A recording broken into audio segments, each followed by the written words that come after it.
va acclamer Dieu en famille. Vas-y, Nolwenn, si tu peux, démarre.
Donc comme je me suis rendu compte ce matin que c'était moi qui devais faire l'animation, voilà, donc on va improviser tranquillement.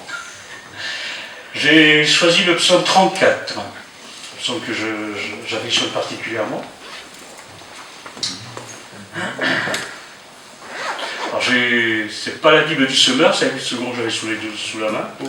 Donc on regarde dans ce texte, dans cette version, pardon. Alors, psaume 34 de David, lorsqu'il contrefit l'insensé en présence d'Abimélec et qu'il s'en va chassé par lui. Voilà ce que dit David. Je bénirai l'Éternel en tout temps. Sa louange sera toujours dans ma bouche. Que mon âme se glorifie en l'Éternel. Que les malheureux écoutent et se réjouissent. Exaltez avec moi l'Éternel. Célébrons tous son nom. J'ai cherché l'Éternel et il m'a répondu. Il m'a délivré de toutes mes frayeurs. Quand on tourne vers lui les regards, on est rayonnant de joie. Et le visage ne se couvre pas de honte. Quand un malheureux crie, l'Éternel entend. Il le sauve de toutes ses détresses. L'ange de l'Éternel campe autour de tous ceux qui le craignent. Et les arrache au danger. Sentez et voyez combien l'Éternel est bon. Heureux l'homme, la femme, qui cherche en lui son refuge. Craignez l'Éternel, vous, c'est ça. Car rien ne manque à ceux qui le craignent. Les lionceaux éprouvent la disette et la faim, mais ceux qui cherchent l'Éternel ne sont privés d'aucun bien. Alors, quelques conseils maintenant. Venez mes fils, écoutez-moi, je vous enseignerai la crainte de l'Éternel. Quel est l'homme qui aime la vie, qui désire la prolonger pour jouir du bonheur? Préserve ta langue du mal et tes lèvres des paroles trompeuses. Éloigne-toi du mal et fais le bien. Recherche et poursuis la paix. Les yeux de l'Éternel sont sur les justes et ses oreilles sont attentives à leurs cris. L'Éternel tourne sa face contre les méchants, pour retrancher de la terre leurs souvenirs. Quand les justes crient, l'Éternel entend et il délivre de toute leur détresse. L'Éternel est près de ceux qui ont le cœur brisé. Il sauve ceux qui ont l'esprit dans l'abattement. Le malheur atteint souvent le juste, mais l'Éternel en délivre toujours. Il garde tous ses os, aucun d'eux n'est brisé. Le malheur tue le méchant, et les ennemis du juste sont châtiés. L'Éternel délivre l'âme de ses serviteurs, et tous ceux qui l'ont pour refuge échappent au châtiment. Alors c'est un psaume riche de promesses riche d'encouragement, riche de consolation aussi. L'ange de l'Éternel campe autour de ceux qui le craignent, les arrache au danger. Donc la présence de Dieu est toujours là avec nous, pour nous garder, nous protéger. On est encouragé aussi à nous approcher de Dieu. Sentez et voyez combien l'Éternel est bon. Je sais que l'apôtre Pierre dit à peu près la même chose aussi. Ça, dans une de ses épîtres. Approchez-vous de Dieu, vous, pierre vivante. Voilà, plein de belles choses. Hein. Je n'ai pas préparé quelque chose de précis, mais voilà. Heureux l'homme qui cherche en lui son refuge. Le bonheur ne se trouve qu'auprès de Dieu. On a vite cette tendance, même nous, en tant que chrétiens, à passer du temps ailleurs, à droite, à gauche, pour trouver un certain plaisir, une certaine plénitude. Mais le vrai bonheur n'est qu'auprès de notre Dieu. Et pour vivre heureux, quelques conseils, s'éloigner du mal en permanence. En d'autres termes, en termes théologiques, recherchons la sainteté, approchons-nous de Dieu, éloignons tout ce qui est mauvais, ce qui est mal, de tout ce que nous savons au fond de nos cœurs, dans nos consciences qui ne glorifient pas notre Dieu. Alors on sait que les yeux de l'Éternel sont sur chacun d'entre nous, sur les justes. Même quelquefois on ne se sent pas en forme, on ne se sent pas très bien, on peut se sentir même pécheur plus que d'habitude, mais parce qu'on a été justifié en Christ, Dieu a son regard sur nous.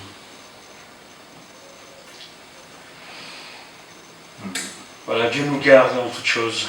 Juste prier, puis on va continuer à louer le Seigneur par des chants, par les cantiques. Si en notre Dieu voulons ensemble te bénir ce matin, voulons nous rappeler que tu es précieux pour nous, Seigneur, mais toi nous sommes vraiment précieux pour chacun d'entre nous. Tes regards sont sur nous, à chaque instant de nos vies, même si nous avons nos regards qui sont loin de toi, qui ne sont pas, disons, tournés vers toi. Ton regard est posé sur nous en permanence, parce que nous t'appartenons, parce que tu nous aimes, parce que tu nous as appelés en Jésus-Christ à être de toi, de ta famille. Nous sommes déclarés justes par l'offrande de Christ. Et nous voulons ce matin te bénir pour ces choses que tu nous as données. Que tu nous conduises ce matin par ce culte, Seigneur. Nous voulons te glorifier, nous voulons t'acclamer, nous voulons proclamer ton nom, manifester que nous sommes ton peuple, que nous sommes de toi, Seigneur. Merci pour la grâce que tu nous fais d'être au milieu de nous ce matin, par ton esprit. Glorifie ton nom encore ce matin, par le beau nom de Jésus. Amen. Amen. On va chanter ensemble torrent d'amour et de grâce.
par ta justice, j'entrerai dans ce saint lieu. Aujourd'hui, si on a vraiment confessé que Christ est notre Sauveur et notre Seigneur, nous sommes en présence de Dieu. Nous sommes dans le saint lieu. Donc il n'y a pas vraiment... Il y a un futur, c'est vrai. On verra Dieu dans sa gloire, sa magnificence à la fin des temps ou quand nous mourrons. Mais aujourd'hui, nous sommes dans la présence même de Dieu, en permanence, à cause de l'efficacité du sang de Christ à la croix. On va continuer à bénir Dieu en disant, en chantant, « Béni soit ton nom ».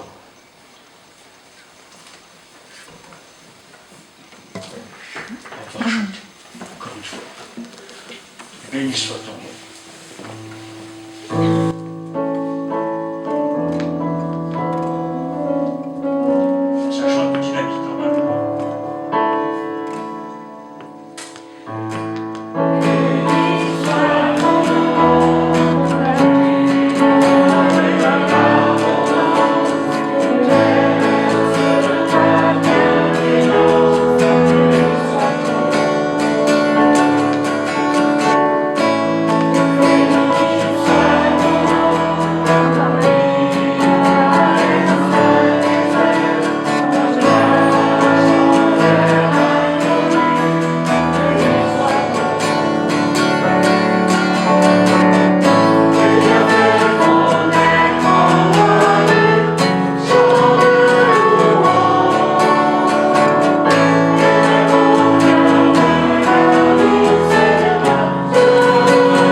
J'avais remarqué une phrase, j'ai oublié.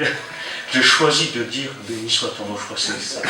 Donc je choisis de dire béni soit ton nom. Et c'est vrai, dans les moments difficiles, on ne choisit pas ce genre de démarche, bien souvent. On se laisse entraîner par les pensées négatives, par tout ce qui ne va pas, les sentiments, les émotions qui nous envahissent. Et je pense que dans ce moment-là, il faut s'arrêter et puis dire, je choisis de dire béni soit ton nom. Se tourner vers le Seigneur, tourner le regard vers lui et le bénir. Et ça change la perspective. Et quand le psaume que j'ai lu tout à l'heure au départ, le psaume 34, il dit quand on regarde à lui, on est rayonnant de joie. Alors même dans la détresse, on peut être rayonnant de joie. Pourquoi? Parce qu'on regarde à lui. Dieu est la source de notre joie. Pas nos sentiments, pas ce qui nous arrive autour de nous. Ça peut contribuer, c'est sûr. Mais la source de notre joie, c'est Dieu. Et j'aime beaucoup un prédicateur, c'est John Piper, certains d'entre vous connaissent, et il parle tout souvent du désir de Dieu, de trouver notre joie en Dieu. C'est quelqu'un qui parle beaucoup de ça, d'ailleurs quand il prêche, je trouve assez marrant. Il est toujours très exalté, il est toujours très souriant, parce que c'est quelqu'un qui a trouvé sa joie en Dieu. C'est formidable de voir des gens comme ça. Voilà, et pourtant c'est quelqu'un de très malade. On va chanter encore un chant, Yahvé, et ensuite je propose que justement après ce chant, on tourne nos regards vers notre Dieu, qu'on passe un peu de temps. Alors ce matin on a un peu de temps, c'est vrai, mais la semaine on a beaucoup plus de temps pour le louer, pour le bénir. Voilà. Alors qu'après ce chant, on puisse parler à notre Dieu et tourner notre regard vers lui, comme j'aime le dire. Yahvé, Yahweh.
Passons du temps devant notre Dieu, la prière, la louange.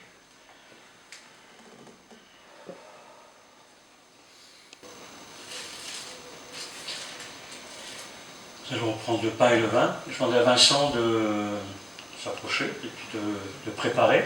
Pendant ce temps-là, je vais lire un texte connu, bien sûr, que je n'ai pas préparé, parce que ce matin, donc, voilà. Mais bon, c'est un classique, je dirais même. Il est toujours intéressant de relire les mêmes choses, de se remémorer les mêmes choses en permanence, parce qu'on est tellement oublieux. 1 Corinthiens, chapitre 11, à partir du verset 23. Voilà ce que dit l'apôtre Paul aux Corinthiens. Car j'ai reçu du Seigneur ce que je vous ai enseigné. C'est que le Seigneur Jésus, dans la nuit, fut livré, prit du pain, et après avoir rendu grâce, le rompit. Et dit, prenez, mangez.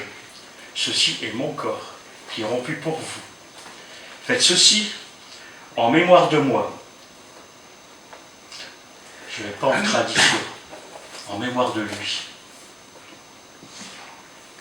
De même, après avoir soupé, il prit la coupe et dit, cette coupe est la nouvelle alliance en mon sang. Faites ceci en mémoire de moi, toutes les fois que vous en boirez. Car toutes les fois que vous mangez ce pain et que vous buvez cette coupe, vous annoncez la mort du Seigneur jusqu'à ce qu'il vienne. C'est pourquoi celui qui mangera le pain ou boira la coupe du Seigneur indignement sera coupable envers le corps et le sang du Seigneur. Que chacun donc s'éprouve soi-même et qu'ainsi il mange du pain et boive de la coupe. Car celui qui mange et boit sans discerner le corps du Seigneur mange et boit un jugement contre lui-même. Depuis la Pentecôte, juste après, les premiers disciples ont commencé à prendre le pain et le vin, la scène, et les chrétiens ont continué ça depuis, régulièrement. Alors pour certains, ce n'est qu'une tradition, qu'une certaine obligation. Il y a eu des grandes discussions autour de ça, d'ailleurs, autour du pain, du vin, voilà, au cours des siècles dans le monde chrétien. Mais pour l'enfant de Dieu, pour celui qui est disciple de Christ, prendre le pain, prendre le vin, c'est se remémorer ce que Christ a accompli à la croix, tout particulièrement pour lui. On l'a chanté, on l'a dit, nous savons que Christ est mort pour nous, pour nos péchés, qu'il est ressuscité pour nous. Nous savons qu'il va revenir, et ce pain, ce vin, symbolise tout cela. Donc ce matin, nous puissions prendre ça, pas par tradition, mais en mémoire de lui. Alors si Christ est vraiment quelqu'un de précieux pour vous, une personne vraiment vivante, on peut prendre ceci en mémoire de lui. Et je pense que si Christ est vraiment véritablement vivant dans nos vies, qu'on a compris ce qui s'est vraiment passé à la croix, on ne fait plus ça par tradition, par habitude. Je suis convaincu qu'on fait ça en se souvenant de ce qu'il a fait spécialement pour nous. Car un homme est mort à la croix. Et je me souviens qu'il y a quelqu'un, j'avais parlé de l'évangile à quelqu'un une fois, il m'a dit, mais si ce que tu dis que, je reprends ces termes, hein, si un type est mort pour moi, pour pas que j'aille en enfer, mais ma vie doit changer si je le crois. Voilà. Et je crois que si ça s'est passé comme ça pour nous, nos vies ont changé. Aujourd'hui, on ne peut pas faire ça comme ça. Allez, je continue dans un langage un peu commun, on ne peut pas faire ça par-dessus la jambe. Donc faisons cela en mémoire de lui. Et souvenons-nous que cet homme qui est mort sur la croix, c'était le Fils de Dieu. C'est Dieu incarné, on l'a chanté tout à l'heure, Yahweh. C'est Yahweh qui est venu sur terre, qui s'est incarné dans son Fils. Et je dis tout le temps, quelle grâce, quel privilège. On ne le mérite vraiment pas. Aucun d'entre nous le mérite. Je demande peut-être à Denis peut-être de prier pour les éléments. Et ensuite, Vincent passera parmi nous pour distribuer les éléments.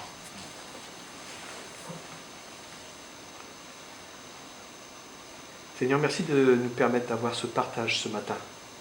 De nous rappeler, comme Alex l'a dit, que ça a été un sacrifice, certes avec beaucoup de souffrance, la souffrance dans la chair, mais aussi la souffrance d'une séparation pour un temps avec le Père. Et ce pain, ce vin que nous allons prendre, eh bien, tu nous as demandé, comme un mémorial, Seigneur, de pouvoir nous rappeler que avec chaque élément, eh bien, il y a un don, le don de ton sang, le don de ton corps. Seigneur, merci parce que pour nous maintenant, nous voulons prendre cela comme des symboles, mais aussi, Seigneur, nous rappeler que ta mort n'a pas été vaine et que ta mort n'a eu qu'un temps. Seigneur, tu es ressuscité pour notre justification. Tu es ressuscité, tu es maintenant avec nous, comme tu nous l'as promis, Seigneur, dans ta parole. Voici, je suis avec vous tous les jours. Seigneur, merci parce que c'est une grâce merveilleuse que de compter eh bien, sur toi, à nos côtés, jour après jour. Et merci, Seigneur, parce que en prenant ce pain et ce vin, nous voulons nous rappeler que tu as vaincu la mort et que même le péché, Seigneur, n'avait pas d'emprise sur toi. Tu as pu prononcer ces paroles, Père, s'il est possible que cette coupe s'éloigne de moi. Mais Seigneur, tu l'as bu. Tu as été jusqu'au bout. Tu as accompli l'œuvre parfaite qui t'était donnée d'accomplir. Seigneur, et pour cela, nous voulons être reconnaissants. Merci donc de bénir ce pain, ce vin, de bénir chacun de nous ce matin, mais aussi ceux qui n'ont pas pu se joindre, comme notre frère l'a dit. C'est vrai qu'il y a beaucoup, Seigneur, de personnes qui sont manquantes ce matin, mais tu les bénis. Et tu nous bénis ce matin parce que nous voulons avoir ce cœur devant toi, un cœur reconnaissant, parce que tu nous as aimés le premier, mais aussi, Seigneur, parce que tu nous as tout donné en Jésus-Christ. Amen.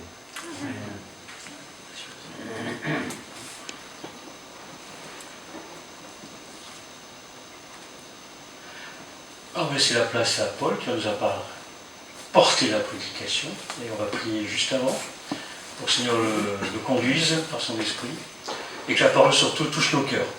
Nous ayons des cœurs bien disposés, des esprits bien disposés pour entendre ce que le Seigneur a à nous dire à travers notre frère. Seigneur, merci pour ta parole prêchée. Merci pour ta parole vivante et efficace. Qu'elle puisse toucher nos cœurs ce matin encore. Seigneur, nous voulons être transformés, nous voulons être modelés à l'image de Christ à travers ta parole. Seigneur, bénis notre frère qui va ce matin parler de ta part. Merci pour ce que tu as mis déjà sur son cœur. Et je te prie de vraiment qu'il trouve toute la liberté pour proclamer les oracles de notre Dieu ce matin, comme dit l'apôtre Pierre. Amen. Amen.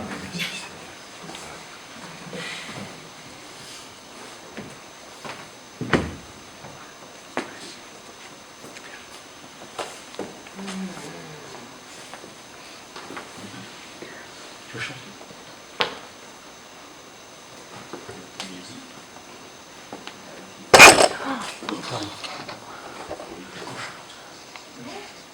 J'ai pas pu saluer. Voilà, donc, il y a 3 semaines, je ne sais pas si vous vous souvenez, nous nous penchions sur le psaume 19 et sur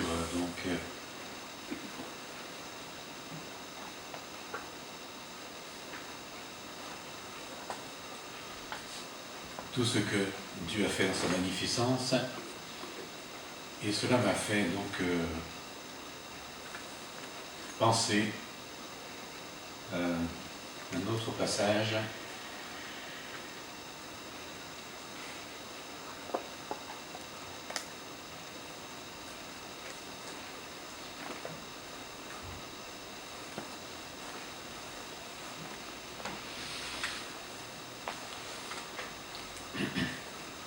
Donc cette magnificence, je disais donc, qui nous renvoie au Créateur de toutes choses et qui nous force en quelque sorte à le louer. Alors, qui nous force parce que notre esprit, notre cœur est engagé pour cela. Comme nous l'avons vu tout à l'heure, nous choisissons de le louer. Et cela nous faisons donc spontanément, sans contrainte, dont la merveille de l'œuvre divine nous étreint. Et bien sûr, parce que nous savons que l'Éternel, Dieu, est venu en Jésus, Emmanuel, Dieu avec nous, et qui nous a ouvert par son sacrifice, par sa résurrection, l'accès au ciel. Alors ces constats m'ont amené, comme je disais, à repenser à l'entrée de Jésus dans Jérusalem lors de l'épisode des rameaux, ce que nous pouvons lire dans le chapitre 9 de Marc. Nous lisons donc Lorsqu'ils approchèrent de Jérusalem et qu'ils furent près de Bethphagée et de Béthanie, vers la montagne des Oliviers, Jésus envoya 2 de ses disciples, en leur disant « Allez au village qui est devant vous. Dès que vous y serez entrés, vous trouverez un ânon attaché, sur lequel aucun homme ne s'est encore assis. Détachez-le et amenez-le. Si quelqu'un vous dit « Pourquoi faites-vous cela ?» répondez « Le Seigneur en a besoin. » Et à l'instant, il le laissera venir ici. Les disciples étant allés trouvèrent l'ânon attaché dehors près d'une porte au contour du chemin et ils le détachèrent. Quelques-uns de ceux qui étaient là leur dirent « Mais que faites-vous? Pourquoi détachez-vous cet ânon ?» Ils répondirent comme Jésus l'avait dit et on les laissa aller. Ils amenèrent à Jésus l'ânon sur lequel ils jetèrent leurs vêtements et Jésus s'assit dessus. Beaucoup de gens étendirent leurs vêtements sur le chemin et d'autres des branches qu'ils coupèrent dans les champs. Ceux qui précédaient et ceux qui suivaient Jésus criaient « Hosanna! Béni soit celui qui vient au nom du Seigneur! Béni soit le règne qui vient, le règne de David, notre Père! Hosanna dans les lieux très hauts! » Jésus entra à Jérusalem dans le temple. Quand il eut tout considéré, comme il était déjà tard, il s'en alla à Béthanie avec les 12. Le lendemain, après qu'ils furent sortis de Béthanie, Jésus eut faim. Apercevant de loin un figuier qui avait des feuilles, il alla voir s'il y trouverait quelque chose. S'étant approché, il ne trouva que des feuilles, car ce n'était pas la saison des figues. Prenant alors la parole, il lui dit « Que jamais personne ne mange de ton fruit. » Et ses disciples l'entendirent. Ils arrivèrent à Jérusalem et Jésus entra dans le temple. Il se mit à chasser ceux qui vendaient et qui achetaient dans le temple. Il renversa les tables des changeurs et les sièges des vendeurs de pigeons. Il ne laissait personne transporter aucun objet à travers le temple. Et il enseignait et disait « N'est-il pas écrit, ma maison sera appelée une maison de prière pour toutes les nations?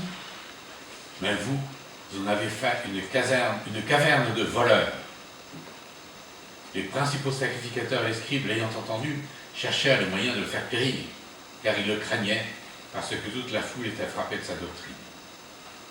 Quand le soir fut venu, Jésus sortit de la ville. Le matin, en passant, les disciples virent le figuier desséché jusqu'aux racines. Pierre se rappela alors ce qui s'était passé. Il dit à Jésus, « Rabbi, regarde, le figuier que tu as maudit a séché. » Jésus prit la parole et leur dit, « Ayez foi en Dieu.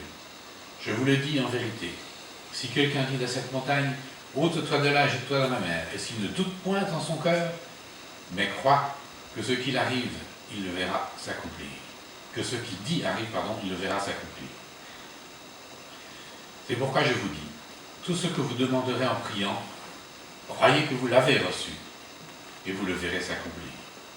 Et lorsque vous êtes debout faisant votre prière, si vous avez quelque chose contre quelqu'un, pardonnez, afin que votre Père qui est dans les cieux vous pardonne aussi vos offenses. Mais si vous ne pardonnez pas, votre Père qui est dans les cieux ne vous pardonnera pas non plus vos offenses. Ils se rendirent de nouveau à Jérusalem, et pendant que Jésus se promenait dans le temple, les principaux sacrificateurs, les scribes et les anciens vinrent à lui et lui dirent « Par quelle autorité fais-tu ces choses?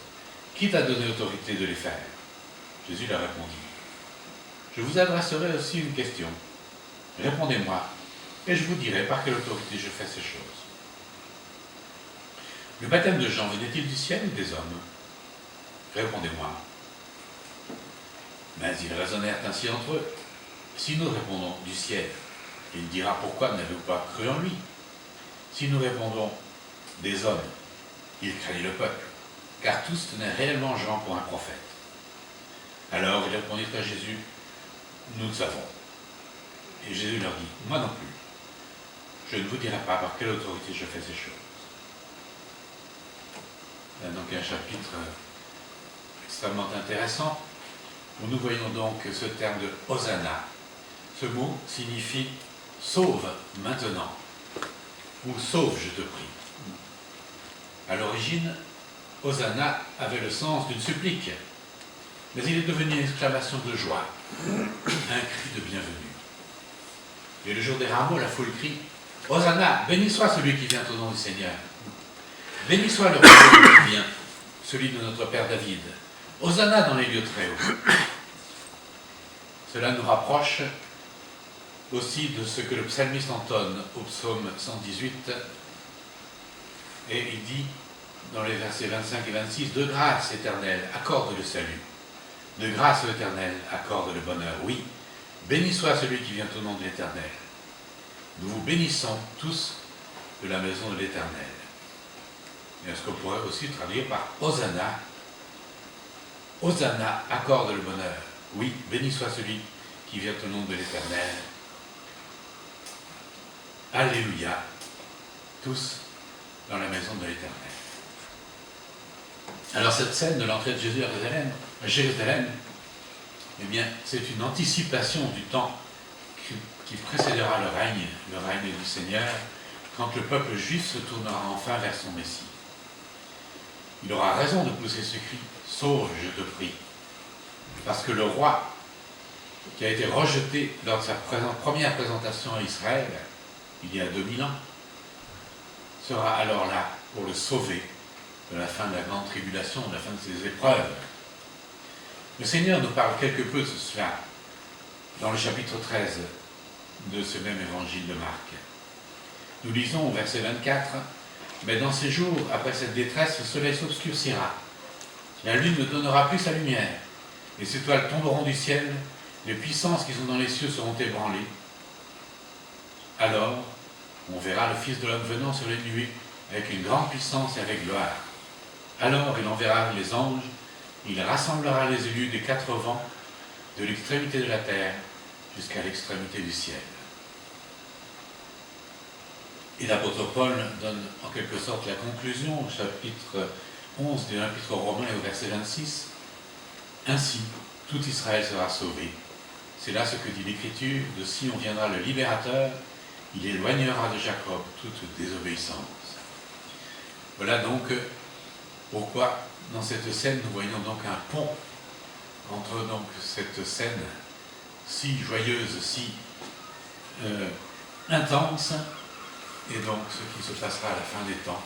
Par anticipation, eh bien le peuple momentanément a reconnu la gloire, a reconnu l'autorité du Seigneur dans cette brève entrée de Jésus dans Jérusalem. Combien cela a dû être poignant de voir cela. Combien il aurait été intéressant de pouvoir assister à cette scène, à ce passage-là de Jésus, sur cet ânon dont il est précisé que personne n'était encore monté dessus, ce qui nous montre encore l'autorité plus importante encore du Seigneur. Un animal qui n'a jamais été monté ne se laisse pas faire, normalement. Il est rétif. Et là, tout se passe bien. Et les hommes qui ont commencé par récriminer, eh bien, ils ont, à l'annonce de ce que les disciples disent, le Seigneur en a besoin, eh bien, tout devient clair. Il laisse les disciples emporter cet ânon.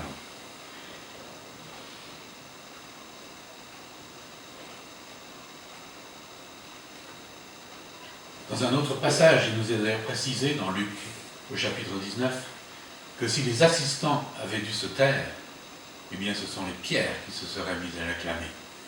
Rien n'aurait pu à ce moment-là arrêter cette scène de liesse que le Seigneur donc avait entonnée en quelque sorte. Et les pharisiens qui avaient donc récriminé doivent alors se taire.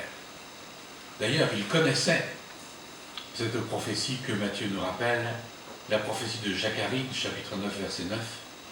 Ils doivent reconnaître la suprématie du Seigneur, même s'ils, bien sûr, ne daignent en aucun cas l'avouer. La suite du chapitre est dans la même veine. Tout ce qui pourrait entraver la suprématie et la gloire du Seigneur est sanctionné sans délai. Dans la nature, le figuier, qui ne porte pas de fruits, sèche du jour au lendemain. Ce figuier, qui nous est précisé pourtant que ce n'était pas la saison des figues, et nous savons, si nous connaissons un peu cet arbre, que quelle que soit l'époque, il y a toujours au moins quelques figues qui peuvent être mangées, du moins dans les pays où les figuiers ont suffisamment de chaleur. Dans le jardin de Denis, peut-être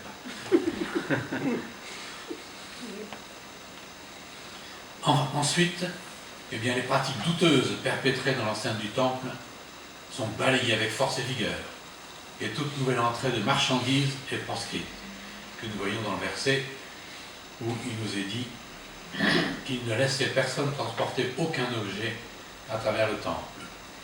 D'autres traductions sont à ce niveau-là plus explicites, et il s'agissait bien là de transporter des marchandises pour pouvoir les vendre ensuite, comme les pigeons, comme les changeurs de monnaie, qui donc pouvaient permettre aux étrangers d'acheter ensuite des pigeons pour les sacrifices. Ce qui était d'ailleurs en quelque sorte une injure, puisque le pigeon était normalement pour ceux qui n'avaient que très très peu de moyens. Et là, c'était devenu en quelque sorte la règle. Tout le monde offrait des pigeons par convenance, et cela donc leur suffisait largement. Là, le Seigneur balaye cette pratique douteuse et rétablit la gloire de cette maison, qui devait être une maison de prière pour tous les peuples. Il le précise bien, les peuples pour toute la terre. Et enfin, les récriminations des chefs du peuple, entre guillemets, sont balayées. Ils voulaient tancer Jésus en contestant son autorité, qui bien sûr les mettait mal à l'aise, les dérangeait. Mais la réponse sans appel du Seigneur tombe comme un coup près. Je ne vous dirai pas par quelle autorité je fais ces choses. Il n'avait en effet en aucun cas à se justifier de ses actes, des actes qui coulaient de source. Les pharisiens et les scribes, ces spécialistes de la loi, comme il est aussi traduit dans d'autres versions, ils avaient fort bien décrypté tous les signes qui s'attachaient à la personne de Jésus. Et c'est de façon éminemment hypocrite qu'ils adressent cette question au Seigneur. Ils savaient quelle était son autorité. Ils savaient ce qu'il était venu faire. Ils en étaient d'autant plus responsables. Quelle gloire donc transpire de ces lignes? Cette gloire que nous pouvons contempler, que nous contemplerons sans fin quand nous serons avec le Seigneur dans le ciel. Alléluia! Cela nous amène également à considérer ce mot, Alléluia. Et pour ce faire, je vous propose d'abord de lire ensemble le psaume 104. Éternel. Ô Éternel, mon Dieu, que tu es grand. Tu es revêtu de splendeur et de magnificence. Tu as pour manteau la lumière. Tu déploies les cieux comme une tente. Tu construis au-dessus des eaux du ciel tes hauts palais inaccessibles. Des nuées, tu te fais un char. Tu te déplaces sur les ailes du vent. Tu fais des vents tes messagers. Les éclairs sont tes serviteurs. Tu as établi notre terre sur de solides fondements pour qu'elle reste inébranlable à tout jamais. Tu l'as couverte d'océans comme d'un vêtement, les eaux recouvraient les montagnes. Lorsque tu les as menacées, les eaux se sont enfuies au loin et se sont élancées au bruit de ton tonnerre, franchissant des montagnes, dévalant vers des plaines jusqu'à l'endroit que tu leur avais assigné. Tu as fixé une limite que les eaux ne franchiront plus et elles ne reviendront plus pour submerger la terre. C'est toi qui fais jaillir des sources dans les ravins, et les torrents s'écoulent entre les montagnes. Là viennent s'abreuver les bêtes qui peuplent les champs et les bois. Là viennent boire les ânes sauvages. Les oiseaux nichent sur leurs rives, chantant à l'abri du feuillage. Du haut de ses palais, Dieu verse la pluie sur les monts. La terre est remplie de ses bienfaits, du fruit de son ouvrage, de ton ouvrage.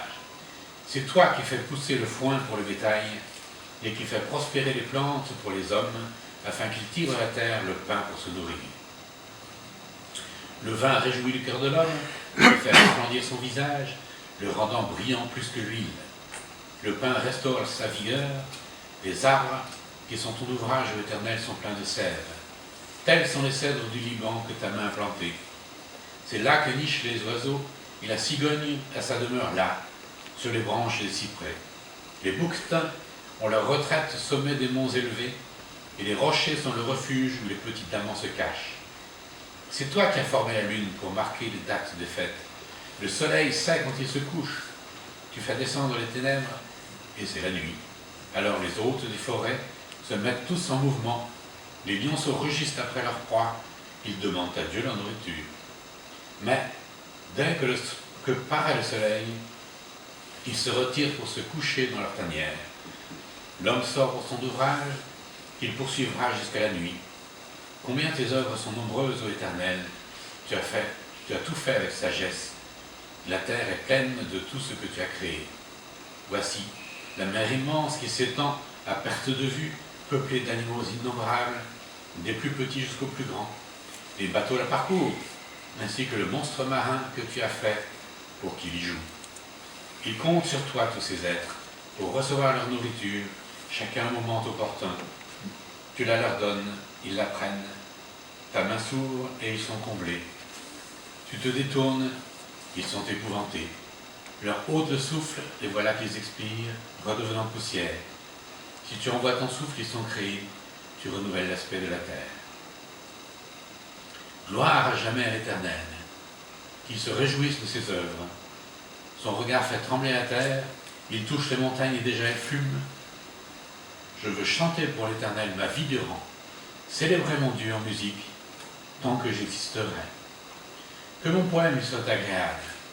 Oui, j'ai ma joie en l'Éternel. Les pécheurs seront ôtés de la terre, les méchants seront retranchés, mais que tout mon être loue l'Éternel. Oui, louez l'Éternel. Quel psaume merveilleux. Et dès le début, il nous dit que tout mon être loue l'Éternel. Ou bien, Alléluia. C'est là, quand nous disons Alléluia, eh bien c'est ce que nous disons. Ô Éternel mon Dieu, que tu es grand, tu es revêtu de splendeur et de magnificence. Et suis donc toute cette description merveilleuse que nous avons lue de toute la création dans son fonctionnement, dans ce que nous observons à chaque instant, et comment tout fonctionne, tous ces rouages qui sont bien huilés, tous fonctionnent à merveille. Et donc ce psaume est une grande promenade dans tout l'univers qu'il magnifie. Il magnifie l'œuvre divine de la création, ce que l'on appelle aussi actuellement souvent la biodiversité. C'est un équilibre merveilleux où rien ne manque, où rien n'est de trop. Et tout cela devrait nous inciter à respecter infiniment cette nature voulue par Dieu lui-même. Alléluia. Ce mot Alléluia, est la forme grecque du terme hébreu Alléluia, qui veut dire louer, Alléluia, l'Éternel, Jah. Et le projet de Dieu pour les croyants de l'Ancienne Alliance était sa louange. Nous lisons dans Ésaïe 43, « J'ai formé ce peuple pour moi-même, ils raconteront ma louange. » La délivrance de l'Égypte avait d'ailleurs ce but. L'Éternel voulait les faire sortir pour qu'ils le servent ou qu'ils lui rendent culte dans le désert. C'est ce que Moïse a annoncé au Pharaon. Et David le souligne quand il dit à Dieu, « Tu es saint, toi qui habites au milieu des louanges d'Israël » dans le psaume 22. Et pour nous aussi, croyants de la Nouvelle Alliance, notre vocation est bien de louer Dieu. Beaucoup de cantiques contiennent cette expression de louange, Alléluia. Nous la chantons ensemble, ou parfois seuls, à la gloire de Dieu, le cœur rempli de reconnaissance et de joie. Et nous voyons aussi à la fin du Nouveau Testament, dans l'Apocalypse, à la fin de l'Apocalypse, que ce livre se termine, ou pas loin de la fin, au chapitre 19, par ces quatre Alléluia qui sont donc prononcés et qui retentiront à l'aube du règne millénaire. Chapitre 19, des versets 1 à 6 de l'Apocalypse, nous lisons « Après cela, j'entendis dans le ciel comme une voix puissante d'une foule immense qui disait « Alléluia, loué soit notre Dieu. C'est à lui qu'appartiennent le salut et la gloire, ainsi que la puissance. Ses jugements sont vrais et justes, car il a condamné la grande prostituée qui corrompait la terre par ses débauches et lui a fait rendre compte du sang des serviteurs de Dieu répandu par sa main. » Une seconde fois, il dit « Alléluia, loué soit Dieu, car la fumée de la ville d'embrasée s'élève pour l'éternité. » les 24 anciens et les 4 êtres vivants se prosternèrent devant le Dieu qui règne sur le trône, et ils l'adorèrent en disant Amen. Loué soit Dieu. Alléluia. Et du trône partit une voix. Louez notre Dieu, disait-elle. Vous tous ses serviteurs qui le révéraient, petits et grands. Et j'entendis comme la voix d'une foule immense, semblable au bruit de grandes eaux et au grondement violent du tonnerre. Et elle disait Alléluia, loué soit Dieu, car le Seigneur, notre Dieu Tout-Puissant, est entré dans son règne. Une foule immense qui représente évidemment tous ceux qui ont mis leur confiance en Dieu. Et nous serons de cette foule immense qui dira à l'unisson, qui chantera à l'unisson loué soit notre Dieu. Cela marque la conclusion de ce livre, un livre de l'Apocalypse qui annonce tant d'épreuves et de jugements sur le monde impie, mais à la fin des fins, on comprend que le projet de Dieu, eh bien, c'est de bénir.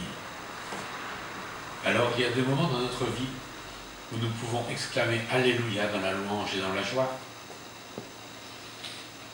Alex tout à l'heure nous précisait que parfois nous avons plus de mal à le dire parce que nous avons des soucis, des préoccupations qui affectent un peu notre vision. Alors il y a bien raison de souligner cela, que nous devons choisir de dire toute la gloire de notre Dieu. Il y a des moments donc où la peine et la souffrance, nous aurions plutôt tendance à dire Hosanna, sauve je te prie. Et soyons assurés que cette exclamation est entendue dans les lieux très hauts et que notre Seigneur a le salut, la délivrance pour nous aussi. C'est ce que nous voyons d'ailleurs dans notre chapitre 11, où le Seigneur conclut en quelque sorte l'épisode du figuier en disant « Ayez foi en Dieu ». Il saute sur cette occasion pour dire « Ayez foi en Dieu ». Pierre est très étonné de ce que le figuier est séché comme cela, suite à cette simple parole du Seigneur, que plus personne ne mange de ton fruit. Et il était étonné. Mais le Seigneur précise, je vous dis en vérité, si quelqu'un dit à cette montagne, ôte-toi, jette-toi dans la mer, et s'il ne doute point en son cœur, mais croit que cela arrive, il le verra s'accomplir. Alors bien sûr, nous n'aurions en aucun cas envie de faire une demande de cet ordre, s'il n'y a pas par derrière une impérieuse nécessité. Pourquoi demander gratuitement qu'une montagne se jette dans la mer? Cela n'aurait évidemment aucun sens. Mais cela symboliquement nous montre que toute difficulté, quelle que soit sa taille, même de la taille d'une montagne, eh bien, elle est immédiatement aplanie, eh bien, si nous confions en Dieu. Mais il précise que lorsque nous sommes debout en faisant notre prière, si nous avons quelque chose contre quelqu'un, et nous devons d'abord pardonner. Si nous n'avons pas cet état d'esprit, comment notre Père pourrait faire, Dieu des cieux, pour nous pardonner et pour recueillir notre roi, pour accomplir notre requête? Alors, bien sûr, cela est un préalable pour que nos prières puissent être entendues. Mais nous savons qu'elles le sont à tout moment.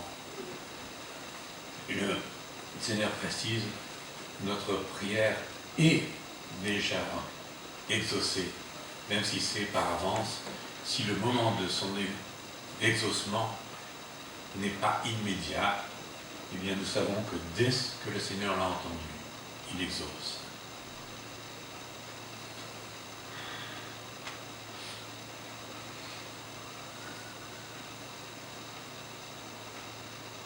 Alors, ne galvaudons pas cette merveilleux mot en les prononçant de manière automatique.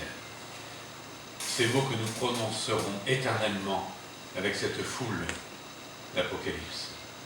Il serait dommage de les dire et de les chanter sans y prêter attention, sans y prêter une réelle attention.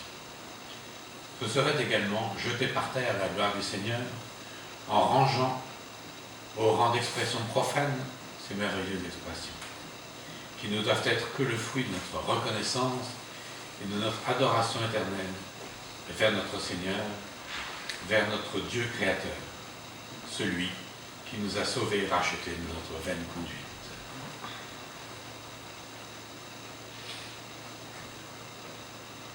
Alors je vous propose, après quelques instants de réflexion, que nous puissions chanter ce cantique à l'agneau de Dieu.